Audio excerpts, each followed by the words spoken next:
Cigarette টান দেবে আপনার বাড়ি আপনার বাবার শ্রাদ্ধে যাইয়ে পুজো করবার আগে, এতে গন্ধ পুষ্পে সচন্দন বিল্লুপত্র, ওই হারাম যাদের কান বেড়ানি তিনটে থাবর দিয়ে ঘরের টান দিয়ে কান ধরে বাইর করে দিয়ে আপনার পুজো আপনি করবেন। কোনো নিশাখর ব্রাহ্মণ কোনো পুজো করতে পারে না। কথাটা বলছেন? সনাতন ধর্মে পুরোহিত ট্রেনিং হচ্ছে না প্রতিটা জেলায় জেলায়? এর মধ্যে কি নিশার কথা আছে কি? ভুবনবাবু বলতে হবে, আছে নাকি? আমাদের আইনি যাতে যারা এখানে অ্যাডভোকেট যারা কয়েকজন আছেন তাদের মধ্যে জানতে চাই, আমার যে বাবা মেয়র তিনিও কিন্তু এই আইন নিয়ে লড়াই করে আসছে, ইনিও বসবেন। কোনো ধর্মেই নিশাকে বৈধ দেয় নাই, স্বীকৃতি দেয় নাই। তবে কিছু বান্দর মার্কার লোক আছে, শিবের ভক্ত সাইজে গাজায় মারে টান, বাবা ভোম ভোম ভোলানাথ, ওদের পিটাই নতি হবে আগে। বলেন তো কেন? শিব ঠাকুর বিষ খাইছে, তাই তুই খা।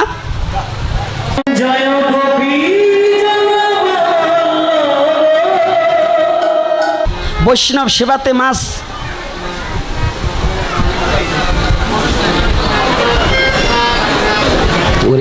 বৈষ্ণব সেবায় মাছ হয়, এইটা বলছে কোন বৈষ্ণবে?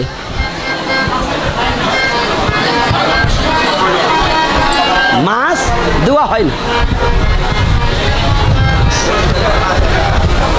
শোনেন, অনেক বৈষ্ণবরা অনেক আছে মাছ তাকে গুরু সেবায় মাছ লাগে, এই তো যে কয়টাই বলছে ওরা কোনো শাস্ত্র দেখাইতে পারবে না।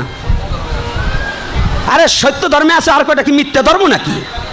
ও সাথে বাদ দাও। সনাতন ধর্ম, সনাতন ধর্মের তারপর সত্য ধর্ম হয় কোথার থেকে? সনাতন ধর্মই সনাতন ধর্ম। সনাতন ধর্মের মত পথ আলাদা হইতে পারে, কিন্তু আলাদা কোনো ধর্ম তৈরি করে ওটা হলো গাধার লক্ষণ।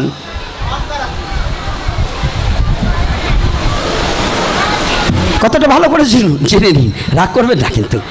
দেখুন কথাটা কি বলা হয়েছে, বৈষ্ণব সেবায় কোনো মাছ লাগে না। গুরু কৃষ্ণ যদি অবেদাত্মা হয়, কৃষ্ণ সেবায় মাছ না লাগলে আপনার গুরু সেবায় মাছ লাগে কোন জায়গায়? গুরু সেবা করুক, সবাই যে কন্ট্রোল করতে পারবে এমন কোনো কথা না, কিন্তু আপনি যদি গুরুদেবকে যে বৈষ্ণব সেবা মাছ দিয়ে করেন, আপনার গুরু শিষ্য উভয়ই পথভ্রষ্ট। এক, শ্রাদ্ধে মাছের কোনো ব্যবস্থা শাস্ত্রীয় সিদ্ধান্তে নাই। একটা জায়গায় আছে আমিষ দ্বারা শ্রাদ্ধ কার্য করিবে, বেদে লেখা আছে। এই আমিষ কি মাছই আমিষ তা নয়, কাঁচকলায় আমিষ আছে। এই যত সাধু আছে ইস্কন, গৌরী ও বাবাজি, কোনো সাধু নিরামিষ খায় না, সব সাধু আমিষ খায়। তবে আমিষের একটু প্রকারভেদ আছে, একটা উদ্ভিদ আমিষ আর একটা প্রাণীজ আমিষ। তো সাধুদের বেঁচে থাকার জন্য প্রাণী আমিষ পরিত্যাগ, উদ্ভিদ আমিষ গ্রহণ। তাই উদ্ভিদ আমিষ কি?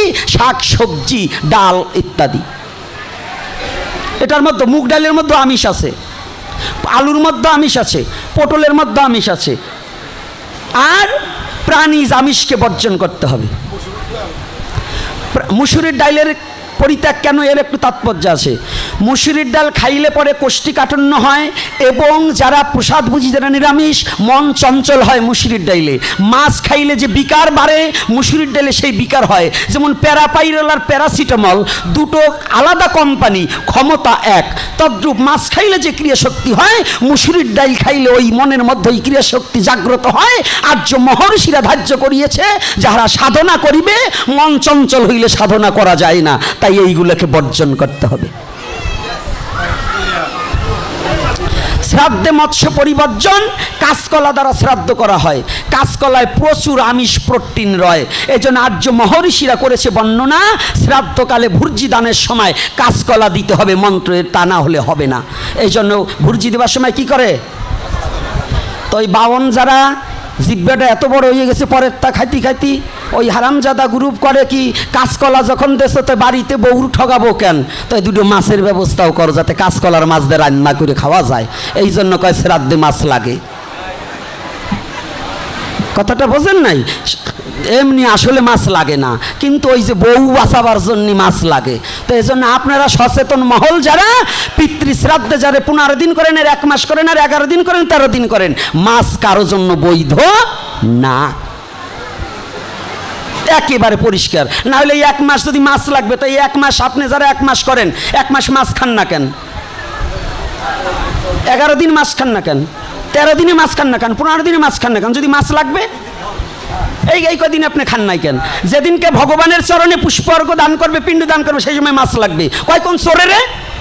ওগুলো চোর। চোরের কোনো ধর্ম হয় না, চোরের কোনো ধর্ম হয় না। সনাতন ধর্ম চোরের জন্য নয়,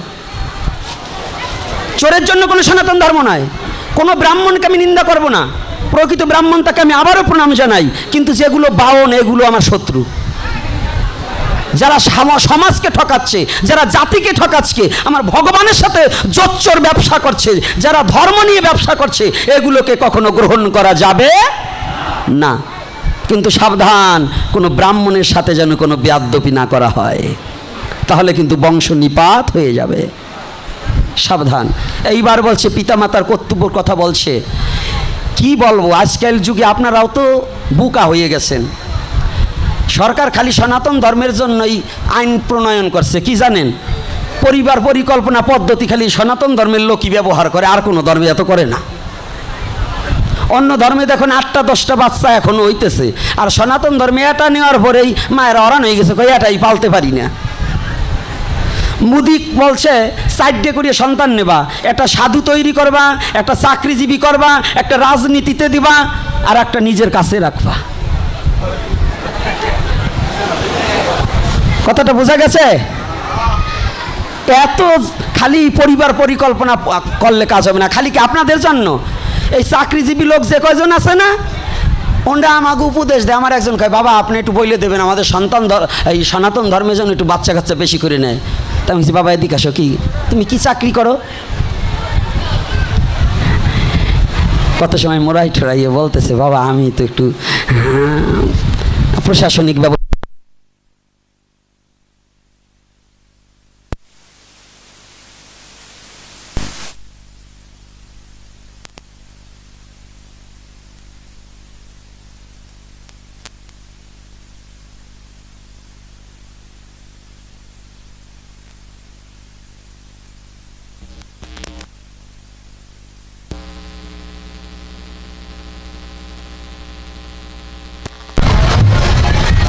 হরে কৃষ্ণ,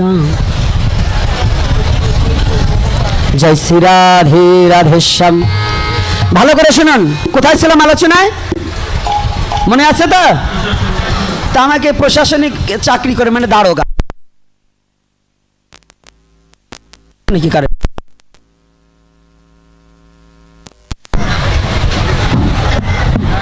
জয়নিতাই যখন চাকরি করে, বলছি বাবা তোমার বাচ্চা কয়টা?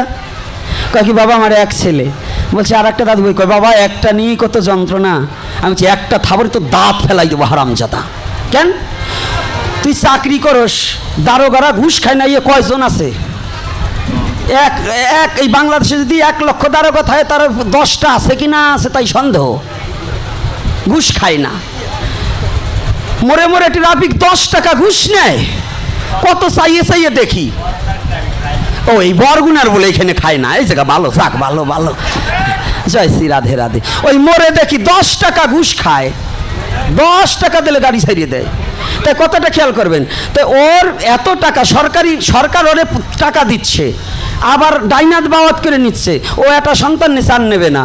আর আমারে কয় যে কটা চাষা বুসে খাইটিয়ে খাবার ভাত পায় না, ভ্যান চালাইয়ে খায়, ওইগুলোর বাচ্চা বেশি করে নিবার কয়। উদ্দেশ্য মানে উনি বড় লোক হবে, আর ওই কটা যাক রসাতলে যাক। আমার উদ্দেশ্য যে কটা চাকরি করে আর যে কটা বড় লোক আছে, এদের অন্তত প্রত্যেকের 6টা করে বাচ্চা নেওয়া দরকার। কারণ ওদের খাবার দেওয়ার যোগ্যতা আছে, যার না ইচ্ছে নেবে কেন? নাকি বলুন? কি বাবা? যার যোগ্যতা আছে সে সন্তান নেবে 2টা, আর যে মরা ভাত জোটে না ওরে কয় 4টে নেবার। এইটা কি অন্যায় না? অন্যায় কি না?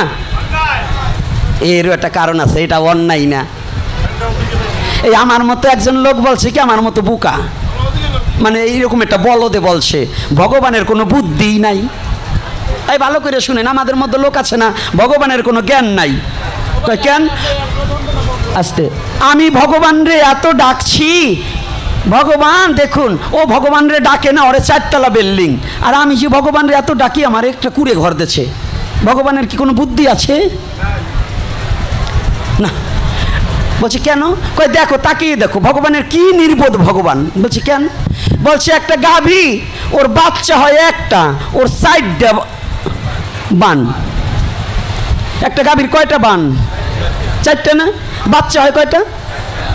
কি নির্বুদ্ধ ভগবান দেখেন, একটা ছাগলের বাচ্চা হয় 4টা, ওর 2টা হয়েছে বান। ভগবানের কোনো বুদ্ধি আছে বলেন? এবার একেবারে বুদ্ধি ছাড়া ভগবান না? কি আপনারা কি বলেন? সাধুকর্তারা কি বলেন? ভগবানের বুদ্ধি আছে? বুদ্ধি আছে না? ও আমার নাই, এইটা ঠিক, আমার বুদ্ধি নাই। তো এইবার কি করছে, আর একটু দূরে গেছে, এখন দেখে কি একটা লাউ হয়েছে 15 কেজি। গাছটা 15 কেজি একটা লাউ হয়েছে, কিন্তু ঠেকনা দিয়া মানে লাঠি খোটা দিয়ে দাঁড় করাই রাখছে। কয় ঈশ্বরে, আমি বলছিলাম ঠিকই, ভগবানের একবারে বুদ্ধি নাই। বলছে কেন? কয় ওর পরের সাহায্য ছাড়া দাঁড়াইতে পারে না, ওরে দেশে 15 কেজি ওজনের একটা ফল। তারপরে কয় বট গাছটা দাঁড়াই রয়েছে, এত বড় বট গাছ, এত বড়, ওর দেশে এতটুকু একটা ফল। ওর বুদ্ধি আছে ভগবানের। এত বড় একটা লাউ দিছে, লাউ গাছে 15 কেজি, আর ওইটা দিছে 5 গ্রাম। তো কর্তায় তো হাঁটতে হাঁটতে অরান হইয়া গেছে, হাঁটতে হাঁটতে ক্লান্ত হয়ে গেছে। তো মনে মনে ইচ্ছা জাগছে একটু আশ্রয় নেই, কোথায়? ওই সামনের বট গাছতলা যাই।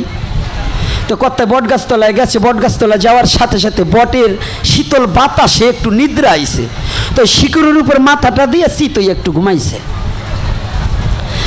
ভগবানের অপ্রাকৃত লীলা, একটা কুলু পাখি যাইয়া ওই ফলে ঠোক দিছে, একটা ফল ছুঁইটে এসে নাকের উপরে পড়ছে। তো ওটি বুঝে ছোটই পড়ুক, নাকের উপরে যখন পড়ছে লাভ দিয়ে চিক্কু দিয়ে উঠছে। ওইটা দেখে কি হইল, ও তো ভাবছে মুগুরি একটা পড়ছে, কিন্তু এখন দেখো ওই বটের ফল দৌড় দিছে। এখন কান ধরছে, কয় ভগবান, আমি এত সময় তোমারে বলছি তুমি নির্বোধ, তোমার কোনো বোধ নাই। সত্যি তোমার খুব বোধ আছে, আমারই নাই। বলছে কেন?